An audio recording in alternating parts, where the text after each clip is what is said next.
আপনাদের অনেকের মনে থাকবে আনন্দবাজার পত্রিকায় বিখ্যাত সাহিত্যিক সঞ্জীব চট্টোপাধ্যায়কে উনি একটা ইন্টারভিউ নিয়েছিলেন, প্রকাশিত হয়েছিল জ্যোতি বসু, তখন জ্যোতি বসু মুখ্যমন্ত্রী। জ্যোতি বসু কথা প্রসঙ্গে ওনাকে বলেছিলেন যে আমরা যখন সরকারে আসছি তার আগে এরকম প্রচার হচ্ছিল আমাদের বিরুদ্ধে, যেটা কমিউনিস্ট, এরা নাস্তিক, এরা ক্ষমতায় আসলে বাংলা থেকে লক্ষ্মী পুজো উঠে যাবে। আমি কথাটা এই কারণে বলছি, এই যে আমাদেরকে নিয়ে একটা প্রচার করার চেষ্টা হয়েছিল বা হয়ে চলেছে, এখনো আছে, যে বামপন্থী হওয়া মানে, বামপন্থীদের হাতে ক্ষমতা যাওয়া মানে বাধ্যতামূলক নাস্তিকতা মানুষের উপর চাপিয়ে দেওয়া। বাস্তবটা কি, ঘটনাটা কি? 34 বছর আমরা সরকার চালিয়েছি। আমরা জানতাম যে একটা ভারতের সংবিধান অনুযায়ী যে সরকারে আসবে তার কাজ হচ্ছে সবার জন্য পড়াশোনা করার ব্যবস্থা করা, সবার জন্য স্বাস্থ্যের ব্যবস্থা করা, সবার জন্য চাকরি বাকরির ব্যবস্থা করা, এবং সমস্ত মানুষ যাতে নিজের ইচ্ছে মতো নিজের ধর্ম পালন করতে পারেন সেটাকেও নিশ্চিত করা। যেটাকে সুমনদা বললেন নেতাজির কথা বলতে গিয়ে, নেতাজির স্বধর্ম পালনে কোনো দ্বিধা ছিল না। দ্বিধা থাকবে কেন একজন মানুষের স্বধর্ম পালনে? প্রশ্নটা হচ্ছে বড় ধর্মকে তুমি অপমান করবে কিনা, সেইখানে প্রশ্নটা। আমি উদাহরণটা এই কারণে বলছি, 34 বছর সরকার চালানোর পরে যদি দেখা যায় সবার জন্য চাকরির ব্যবস্থা করা, শিক্ষার ব্যবস্থা করা, স্বাস্থ্যের ব্যবস্থা করায় আমরা 100, কেউ বলতে পারে 80 পেয়েছি, কেউ বলতে পারে 20 পেয়েছি, কেউ বলতে পারে 70 পেয়েছি, কিন্তু পশ্চিমবাংলার প্রত্যেকজন মানুষ যেন নিজের ইচ্ছে মতো নিজের ধর্ম পালন করতে পারেন, এই প্রশ্নে বামফ্রন্ট সরকার 100 পেয়েছে। একটা লোক, আমাদের একজন বিরোধী আমাদের 1 নম্বর কাটতে পারবে না। তথাগত বাবু, রাহুল বাবু, ওনারা রয়েছেন এখানে, ওনারা তো শুভেন্দু অধিকারীর মতো তৎকাল বিজেপি নন, সেই সময় ওনারা বিজেপি করেছেন। আমার বিশ্বাস ওনারাও এখানে একমত হবেন। যখন বিজেপি, বামফ্রন্ট সরকারের সময় যখন বিজেপিকে নেতৃত্ব দিয়েছেন, কোনোদিন আমাদের বিরুদ্ধে আর 5টা ব্যাপারে সমালোচনা করেছেন, তার 5টা ঠিক হতে পারে, ভুল হতে পারে, কিন্তু বামফ্রন্ট সরকারের সময় যেরকম আসানসোলের ইমাম সাহেবের মতো কোনো ইমামের ছেলেকে দাঙ্গায় খুন হতে হয়নি, তেমন বামফ্রন্ট সরকারের সময় সরস্বতী ঠাকুরকে বডিগার্ড নিয়ে আসতে হচ্ছে পুজো হবে বলে, এই দৃশ্যও বাংলাকে কোনোদিন দেখতে হয়নি। আমরা নিশ্চিত করেছিলাম প্রত্যেকজন মানুষ যেন স্বধর্ম, যেরকম ভাবে নেতাজির কোনো দ্বিধা ছিল না, বাংলার একজন মানুষেরও যেন স্বধর্ম পালন করার প্রশ্নে কোনো দ্বিধা, কোনো ভীতি না থাকে, এটাকে আমরা নিশ্চিত করেছিলাম। তার জন্য জ্যোতি বসুকে, বুদ্ধদেব ভট্টাচার্যকে কখনো মমতা ব্যানার্জির মতো সকালবেলা ঘুম থেকে উঠে কালীঘাটে কালী মন্দিরে পুজো দিয়ে, দুপুরবেলা রেড রোডে গিয়ে নামাজ পড়ে, বিকেলবেলা গঙ্গার ঘাটে গিয়ে ছট পুজোর কলা ভাসিয়ে সেকুলার হতে হয়নি। ওনাদের একটা সহজ দর্শন ছিল যে সরকার সরকারের জায়গায়, ধর্ম ধর্মের জায়গায়। সরকারের লোক ধর্মস্থানে ঢুকে মাতব্বরি করবে না, আর ধর্মকে নিয়ে রাজনীতি হবে না। এইটুকু বজায় রাখা গেছিল পশ্চিমবাংলায়। না দুর্গাপুজো, না ঈদ, মহরম, কোথাও কোনো সমস্যা হয়নি। আমাদেরকে আপনাদের পছন্দ ছিল না, নতুন সরকারে এসছেন, আমাদের অনেক কিছু ভেঙেছেন, সিঙ্গুরের কারখানা ভেঙেছেন, স্কুল সার্ভিস কমিশন ভেঙেছেন। এই সাধারণ রাজনৈতিক বোঝাপড়াটা, এই সাধারণ অ্যাডমিনিস্ট্রেটিভ বোঝাপড়াটা ভাঙার খুব দরকার ছিল, যে ধর্ম আর রাজনীতিকে মেলানো হবে না। তথাগত বাবু এখানে গর্ব করে উদাহরণ দিলেন যে দেশভাগের পরে পাকিস্তান কি সুন্দর, দেখো ওরা ধর্মভিত্তিক রাষ্ট্র গঠন করেছে, আমরা কেন সে পথ থেকে সরে গেছি। ওনারা আমাদেরকে পাকিস্তানের দালাল বলে গালাগাল দেন, বিজেপির বিরোধীদেরকে পাকিস্তানের দালাল বলে গালাগাল দেন। ভারতের মাটিতে যদি পাকিস্তানের সত্যি কোনো দালাল থেকে থাকে তা হচ্ছে বিজেপি, RSS, যারা কথায় কথায় আমাদেরকে পাকিস্তান দেখিয়ে বলে, ওই দেখো পাকিস্তান ওরকম হয়েছে, আমাদেরকেও ভারত থাকলে হবে না, ভারতকেও পাকিস্তান হয়ে উঠতে হবে। আমাদের রাজ্যে আপনারা জানেন একটা সময় ঈদের নামাজ পড়া হতো, ঈদের দিন যে নামাজ, কলকাতা শহর বা তার আশপাশের অঞ্চলের মানুষেরা নামাজ পড়তেন শহীদ মিনার ময়দানে। সেই সময় পরপর কয়েক বছর, বামফ্রন্ট সরকার তখন, সেই সময় পরপর কয়েক বছর বর্ষাকালে ঈদ হচ্ছে, তো শহীদ মিনার ময়দানে জল কাদা, সেখানে অসুবিধা হচ্ছে নামাজ পড়তে। জ্যোতি বসু আর্মির সঙ্গে কথা বলে রেড রোডে নামাজ পড়ার ব্যবস্থা করলেন, তবে থেকে রেড রোডে ঈদের দিন সকালবেলা নামাজ পড়া শুরু হলো। কিন্তু কোনোদিন আপনারা কল্পনা করতে পারতেন যে জ্যোতিবাবু তা বলে ঈদের নামাজ পড়ার মঞ্চে দাঁড়িয়ে একটা ধর্মীয় মঞ্চকে হাতে মাইক নিয়ে বিরোধীদেরকে গালাগাল দিয়ে নিজের পার্টির ভোট প্রচার করার কাছে ব্যবহার করবেন? আপনারা কোনোদিন কেউ কল্পনা করতে পারেন? মমতা বন্দ্যোপাধ্যায় ওনারা দাবি করেন উনি নাকি দুর্গাপুজোকে ইউনেস্কোর খাতায় তুলে দিয়েছেন। আর সে তুলে দেওয়ার কি নমুনা?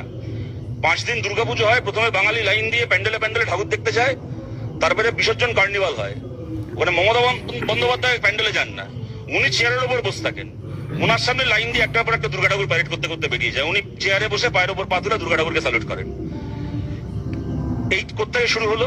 ইউনেস্কোর খাতায় দুর্গাপুজো উৎসব, তার মানে উৎসব মানে শুধুমাত্র একটা উৎসব নয়, আর্টের একটা, কালচারের একটা এক্সট্রাভ্যাগেন্স প্রতিষ্ঠিত হওয়া।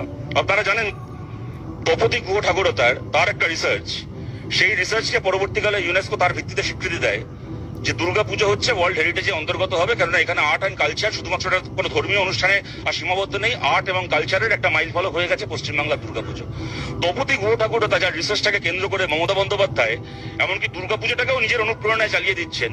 এই রিসার্চের সময়কাল কি ছিল পশ্চিমবাংলায়? 2002 থেকে 2012 সাল। বামফ্রন্ট সরকারের সময় সংগৃহীত ডেটার ভিত্তিতে তপতি গুহ ঠাকুর ও তার এই রিসার্চ, এই পেপার, যা কিনা ইউনেস্কো পরবর্তীকালে অ্যাডাপ্ট করেছে। তার মানে এই নয় যে বামফ্রন্ট সরকারের দয়ায় দুর্গাপুজো হয়েছিল। বামফ্রন্ট সরকারের বহু আগে থেকে দুর্গাপুজো পশ্চিমবাংলার সবচেয়ে বড় উৎসব, পশ্চিমবাংলার মানুষের সবচেয়ে বড় উৎসব, এবং দুর্গাপুজো তার সাংস্কৃতিক গরিমায় উজ্জ্বল। কোনোদিন কেউ কল্পনা করতে পারতো না বুদ্ধদেব ভট্টাচার্য একটার পর একটা পুজো উদ্বোধনের মঞ্চে যাবেন, মঞ্চে দাঁড়িয়ে ভুলভাল চণ্ডীপাঠ করবেন, চণ্ডীপাঠের লাইন ভুলে গেলে পেছনে একজন সাহিত্যিককে কি গায়ককে দু লাইন ছেড়ে দেবেন, তারপরে দাঁড়িয়ে দুর্গাপুজোর মঞ্চে দাঁড়িয়ে ভোটের প্রচার করবেন যে দেখো আমার দল ভালো, বাকি দলগুলো খারাপ, তোমরা পরের বারও আমাকে ভোট দিও। কল্পনা করতে পারতো না কেউ এরকম ভাবে।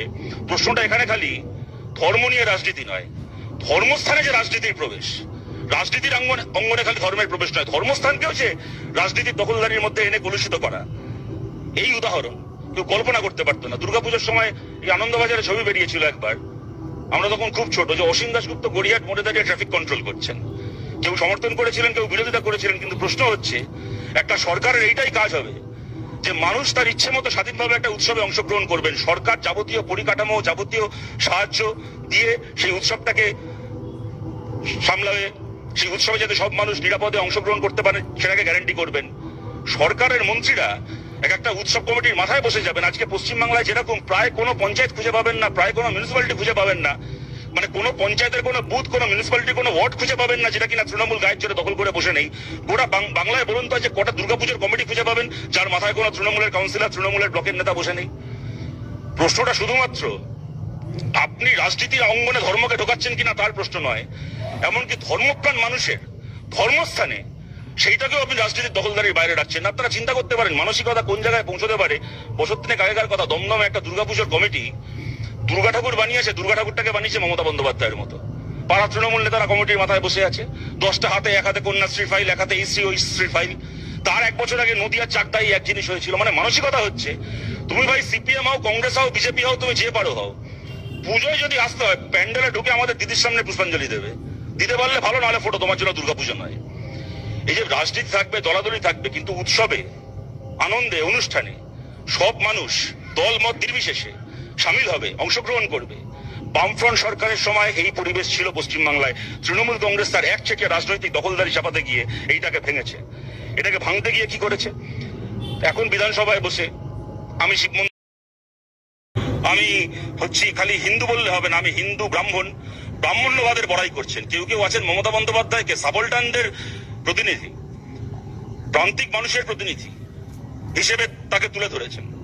জ্যোতি বসু, বুদ্ধদেব ভট্টাচার্য, এরকমও কিছু কিছু তাত্ত্বিক পাওয়া গেছে পশ্চিমবাংলা ইদানিংকালে, সরকারি অনুগ্রহে পালিত কিছু তাত্ত্বিক, যে সিপিআইএম নাকি ব্রাহ্মণ্যবাদী দল, বামপন্থীরা নাকি ব্রাহ্মণ্যবাদী শক্তি। আর ঘটনা কি? তৃণমূল কংগ্রেসের মুখ্যমন্ত্রী মমতা বন্দ্যোপাধ্যায় বিধানসভায় দাঁড়িয়ে ব্রাহ্মণ্যবাদের বড়াই করছেন। আমি অনির্বাণকে খালি বলি, আমি অনির্বাণের বহু কথার সাথে, 10টার মধ্যে 9টা কথার সাথে একমত হয়ে বলি, বিধানসভায় দাঁড়িয়ে একজন মুখ্যমন্ত্রী তার বিরোধীকে শুয়োর বা অন্য কোনো পশু বলবে, এটা যতটা কুরুচিকর, বিধানসভায় দাঁড়িয়ে একজন মুখ্যমন্ত্রী নিজের ব্রাহ্মণ্যবাদের বড়াই করে আমি খালি হিন্দু নই, আমি হিন্দুদের মধ্যে জাতশ্রেষ্ঠ হিন্দু, আর বাকিরা আমার থেকে কম বোঝা হিন্দু, আমি আমার জন্মের পরিচয়, বংশের পরিচয় আমি বেশি বোঝা হিন্দু, আমি কুলির হিন্দু, এইটাও ততটাই অশ্লীল, এইটাও ততটাই অসাংবিধানিক। এবং রাজ্যের বিরোধী দলনেতা তৎকাল হিন্দু শুভেন্দু অধিকারী, আপনারা কেউ বিশ্বাস করেন এগুলো কোনো ধর্ম হচ্ছে? এবার লোকে চাকরি পাল্টায়, আজকে এই কোম্পানিতে চাকরি করছে, কালকে ওই কোম্পানিতে চাকরি করবে। তা বলে কখনো কেউ বাড়িতে গিয়ে চাকরি পাল্টালে ধর্ম পাল্টে নেয় বলে শুনেছেন? সেটা তার পেশার জায়গা, এটা তার আস্থার জায়গা। আপনারা কেউ বিশ্বাস করেন এটা কোনো ধর্মচর্চা হচ্ছে? যে একটা লোক যখন তৃণমূলে থাকবে, সে তখন রমজান মাসে টিপু সুলতান মসজিদের ইমামের সঙ্গে বসে মোনাজাত করবে, টিপু সুলতান মসজিদের ইমামের সঙ্গে বসে ওখানে ইফতার করবে, আর সেই তারপরে যখন বিজেপিতে যাবে তখন সে গিয়ে বলবে আমি রামনবমীর মিছিল করব, আর পশ্চিমবাংলায় রামনবমীর মিছিল করতে না দিলে আমি দাঙ্গা লাগিয়ে দেবো, আমি ঝামেলা লাগিয়ে দেবো। আপনারা কেউ বিশ্বাস করেন দল পাল্টালে যে ধর্ম পাল্টে যায়, সে কোনো ধর্মের সেবা করছে? প্রশ্নটা শুধুমাত্র নাস্তিক মানুষের কাছে না। নাস্তিক মানুষ পশ্চিমবাংলায় কজন থাকবে? হাতে গুনে কয়েকজন থাকবেন। কিন্তু পশ্চিমবঙ্গ সহ ভারতের কোটি কোটি কোটি কোটি ধার্মিক মানুষের সামনে আজকে এটা প্রশ্ন যে আপনার ধর্মকে কিছু লোক নিজের সংকীর্ণ রাজনীতির স্বার্থে ব্যবহার করার ছাড়পত্র পাবে কি ছাড়পত্র পাবে না। আমি আপনাদের কাছে এখানেই বলছি যে আমাদের বামপন্থীদের কাছে কাজটা খুব সহজ নয় আমরা জানি, কিন্তু আমাদের কাছে বামপন্থীদের কাছে চ্যালেঞ্জটা এইটাই, আমরা চাই শুধুমাত্র এই যে আমাদের আজকের যে বিষয়ে আমরা আলোচনা করছি, বাকি আর যা আছে আছে, শেষ লাইনটা হচ্ছে 26-এর ভোটেও আমরা এইটারই একটা রিফ্লেকশন দেখবো কিনা। যদি দেখি তাহলে কি হবে? আজকে এনারা যে পশ্চিমবাংলায় 34 বছরের বামফ্রন্ট সরকারের সময়কার যে প্র্যাকটিস সেইটাকে ধ্বংস করছেন তা নয়, গত 150 বছরের বাংলার যে সাংস্কৃতিক ঐতিহ্য, রেনেসাঁর যে ঐতিহ্য, রাজা রামমোহন রায় থেকে শুরু করে বিদ্যাসাগর থেকে শুরু করে এই যাবতীয় মানুষের আলোকপ্রাপ্ত হওয়ার ঐতিহ্য, সেইটাকে ধ্বংস করছেন। আমাদের কাছে চ্যালেঞ্জটা হচ্ছে সত্যি সত্যি কিছু লোক এরকম ভাবে ধর্মের নামে দিনের পর দিন কিচ্ছু কোনো কাজ করবে না, মানুষের চাকরি, মানুষের মজুরি, মানুষের শিক্ষা, মানুষের বাসস্থান সেই নিয়ে কথা না বলে খালি ভোটের আগে আমাকে ভোট দাও নাহলে বিজেপি চলে আসবে, আর ও এসে আমাকে বলবে আমাকে ভোট দাও নাহলে মুসলমানরা বাংলা দখল করে নেবে, এই করে একটার পর একটা ভোট পার করবে। আর আমরা ওই রাজনীতিতে এই ডিজাইনের অংশগ্রহণকারী হয়ে যাব কিনা আমাদের কাছে যে আজকের তারিখে দাঁড়িয়ে আমরা রাজনীতিকে ধর্মমুক্ত করতে চাই, আমরা ধর্মকে ওই রাজনৈতিক দখলদারির মুক্ত করে 21 শতকে আজকের পৃথিবীর বাস্তবতার সঙ্গে মানানসই একটা রাজনৈতিক খালি নয় সামাজিক ব্যবস্থা চালু করতে চাই। তথাগত বাবু বলার সময় বললেন ঠিক কথা, উনিও ওনার মতো করে ইতিহাস বললেন, কিন্তু মোটামুটি ভাবে এটা তো মিথ্যে নয় যে যখন দেশভাগ হয়েছিল ওপার বাংলা থেকে বহু হিন্দু মানুষকে ইসলামিক মৌলবাদের হাতে আক্রান্ত হয়ে এপারে চলে আসতে হয়েছিল। ওনারা খালি এইটুকু বলবেন এপার থেকে যে বহু মুসলিম মানুষকেও হিন্দুত্ববাদী মৌলবাদের হাতে আক্রান্ত হয়ে দেশ পার করে ওপারে চলে যেতে হয়েছিল সেটা ওনারা বলবেন না, বেশ ঠিক আছে। ওনারা খালি যেটুকু বলবেন আমি সেটুকু নিয়েও যদি বলি, এইটা ঘটনা ওপার বাংলায় ইসলামিক মৌলবাদের হাতে আক্রান্ত মানুষ যখন এপারে এসেছিলেন তখন তার কাছে গিয়ে হিন্দু মহাসভা বলেছিল ওপারে তোমাকে ইসলামিক মৌলবাদের কাছে মার খেয়ে চলে আসতে হয়েছে, এবারে তুমি হিন্দু মৌলবাদের সদস্য হও, হয়ে তুমি আবার মুসলমানকে মারা শুরু করো। এবং তাই সেই মানুষটার কাছে কমিউনিস্ট পার্টিও গেছিল লাল পতাকা নিয়ে, গিয়ে বলেছিল মৌলবাদের হাতে মার খেয়ে রিফিউজি হতে হয়েছে, উদ্বাস্তু হতে হয়েছে, উদ্বাস্তু মানুষের চোখের যন্ত্রণা তুমি জানো, আসো এমন রাজনীতি করো যাতে এই পৃথিবীতে কোনোদিন আর কাউকে উদ্বাস্তু না হতে হয়, সেরকম একটা পৃথিবী আমরা তৈরি করতে পারি। ওপার বাংলা থেকে আসা হিন্দু শরণার্থী উদ্বাস্তু মানুষ এপারে এসে কলোনি গঠন করেছিল, রিফিউজি আন্দোলন করেছিল, তারা মন্দির মসজিদ ভাঙতে যায়নি, তারা স্কুল, কলেজ, হাসপাতাল, নাট্যমঞ্চ তৈরি করেছিলেন। শুধুমাত্র একটা কলোনি নয়, একটা সভ্যতা তৈরি করেছিলেন, সভ্যতার নির্মাণ করেছিলেন। বাংলার সেই সাংস্কৃতিক ঐতিহ্যকে সম্মান করতে পারে এমন একটা রাজনৈতিক ব্যবস্থা, এমন একটা সরকারি ব্যবস্থা আমরা চালু করতে চাই। কিন্তু এই কাজ শুধুমাত্র আমাদের কয়েকজন সিপিএম এর পার্টি মেম্বারের কাজ নয়, এই কাজ করার জন্য আর 5টা প্রশ্নে আমাদের বিরোধীও থেকেছেন যে মানুষ অতীতে, তাদের সবাইকে আমরা আমাদের সঙ্গে চাই। যদি সবাই সঙ্গে থাকেন, আমরা জানি কাজটা সব কঠিন, কিন্তু তবু আমরা এই কাজটা করার চেষ্টা করব।